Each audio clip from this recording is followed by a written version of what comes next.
नमस्कार. आज आपण बनवणार आहोत मुळ्याची पाने टाकून मुळ्याची चटणी किंवा मुळ्याची भाजी किंवा मुळ्याचा ठेचा.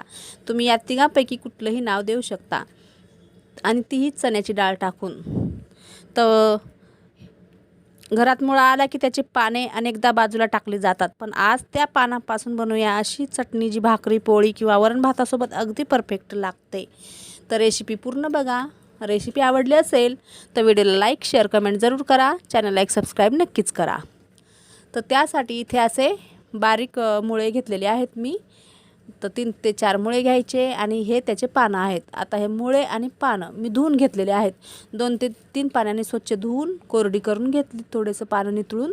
आता या पानांना आपल्याला बारीक कट करून घ्यायचं आहे. म्हणजे बारीक असे हे पानं कापून घ्यायचे किंवा तुम्हाला कसे कापायचे तर या प्रकारे तुम्ही कापून घेऊ शकता. आता इथे मी मुळ्याचे पानं सगळे कापून घेतलेले आहेत आणि आता पुढे आपल्याला मुळ्याचं काय करायचं ते मी सांगणार आहे. तर नक्कीच पूर्ण व्हिडिओ बघा. आता इथे मुळ्याचे पानं कापून झालेले आहेत. आता मी इथे हे कापलेले मुळ्याचे पानं बाजूला करते आणि इथे मी 4 ते 5 मुळे घेतलेले आहेत. तुम्ही याच्या जागेवर मोठे मुळेसुद्धा घेऊ शकता. हे मी छोटे मुळे घेतलेले आहेत. आता याची मी साल अजिबात काढणार नाही. तुम्हाला सालं काढायची तर काढू शकता, पण मी सालं काढणार नाही. मी कुठलाही भागाचा वेस्ट घालवणार नाही. तर इथे मुळ्याचे जिथे जास्त थोडंसं ते धागे असतील ना ते काढून टाकायचे आणि असे मुळे कापून घ्यायचे. म्हणजे मोठे मोठेच असे मुळे कापून घ्यायचे. आता आपल्याला याला जर तुमच्याकडं खलबत्ता असेल किंवा पाटा असेल तर तुम्ही त्यावर हे आबडधोबड ठेसून घ्या.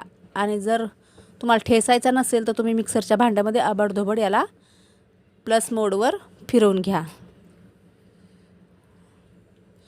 तर अशा प्रकारे मी मुळे इथं कट करून घेतले. आता मिक्सरच्या भांड्यामध्ये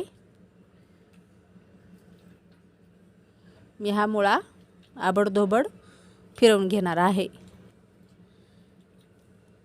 तर इथे मिक्सरचं भांडं घेतलेलं आहे आणि यामध्ये मी हा सर्व मुळा आता टाकून घेते. आपल्याला मुळ्याची पानं वाटायची नाही आहेत, त्याला कापून घ्यायचं आणि मुळ्याला आपल्याला आबडधोबड मिक्सरला फिरून घ्यायचं किंवा खलबत्ता असेल किंवा पाटा असेल तर तुम्ही त्यावर ठेसून घेऊ शकता. हे बघा अशा प्रकारे. याच्यापेक्षा थोडं जाडसर राहिलं ना तरीसुद्धा चालतं. आता हा मुळा वाटून घेतलेला मुळा काढून घ्यायचा आणि याच्यातच आपल्याला किती तिखट पाहिजे त्यानुसार मिरच्या आणि लसूण वाटून घ्यायचं. आता इथे मी मिरच्या आणि लसूण वाटून घेणार आहे. आता हा ठेचा झणझणीतच म्हणजे तिखटच बनला ना तर खूप छान लागतो असा झणझणीत. तर म्हणून इथे मी 10 ते 12 मिरच्या घेतल्या आणि थोडासा लसूण घेतला. आता हे आबडधोबड मिक्सरला फिरून घ्यायचं. आता याला पण मी मिक्सरला फिरून घेतलं. आता इथे आपल्याला मी ना इथे अर्धा तासा अगोदर ही अर्धी वाटी चण्याची डाळ भिजत घातली होती. तर तुम्हाला जर चण्याची डाळ नसेल टाकायची तर तुम्ही स्किप करू शकता, पण चण्याची डाळ टाकून खूप छान टेस्ट येते. नक्की करून बघा.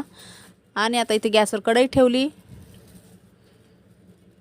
त्यामध्ये थोडंसं तेल टाकलं, थोडासा हिंग आणि अर्धा चम्मच मोहरी आणि जिरे टाकून घेतले.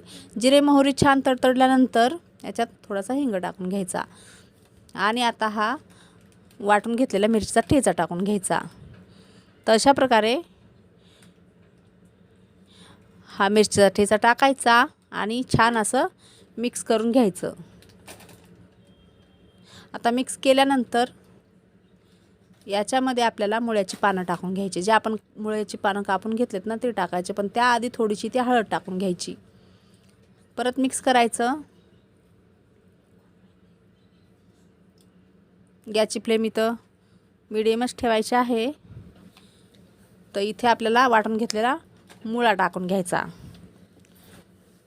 तर मुळा किती घ्यायचा तुमच्या आवडीनुसार कमी जास्त तुम्ही करू शकता. तर इथे मी मुळा टाकून घेतला. आता मुळ्यामध्ये पाणी असतं. आपण वाटून घेतलं ना याच्यात पाणी असतं, तर ते पाणी आपल्याला थोडंसं आटून घ्यायचं. त्यामुळे इथं मुळा पहिले छान फ्राय करून घ्यायचा 1 ते 2 मिनटं आणि त्यानंतर याच्यामध्ये कापून घेतलेले मुळ्याचे पानं टाकून घ्यायचे. बघू शकता कुठलाही भाग वेस्ट झालेला नाही मुळ्याचा. अशा प्रकारे ही मुळ्याची चटणी किंवा मुळ्याची पानं टाकून मुळ्याची भाजी मुळा आणि मुळ्याची पानं टाकून मुळ्याची भाजी. अशा प्रकारे तुम्ही ही रेसिपी करून खाऊ शकता. खूप हेल्दी रेसिपी आहे. आणि आता इथे ना ही भिजत घातलेली चण्याची डाळ टाकून घ्यायची. आता आणि ही डाळ तुम्हाला किती टाकायची तुमच्या आवडीनुसार कमी जास्त करू शकता. आता इथे डाळ पण टाकून घेतली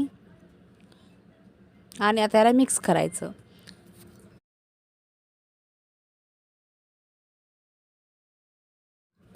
आता इथे डाळ पण टाकली आणि आता इथे चवीनुसार मीठ टाकायचं आणि परत मिक्स करायचं ना 5 ते 7 मिनटं याला मीडियम गॅसवर आपल्याला ही भाजी शिजून घ्यायची किंवा मुळ्याचा ठेचा शिजून घ्यायचा. त्याच्यावर झाकण ठेवून सुद्धा शिजून घेऊ शकता किंवा असंच शिजून घेऊ शकता. तर इथे छान असं मिक्स करायचं.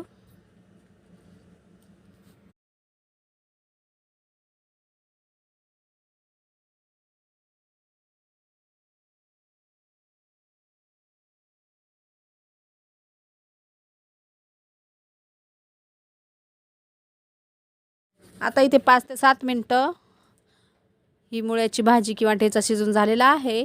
आता इथे मी ज्वारीची भाकर घेते आणि त्या भाकरीवर मी ही भाजी घेते. तर खूप छान लागते ही भाजी. नक्की करून बघा. तर ही रेसिपी रेडी आहे. तुम्हाला आवडली असल्यास व्हिडिओला लाईक शेअर कमेंट जरूर करा. चॅनलला एक सबस्क्राईब नक्कीच करा. चला तर भेटूया परत एका नवीन व्हिडिओमध्ये नवीन रेसिपी घेऊन. बाय. जय महाराष्ट्र.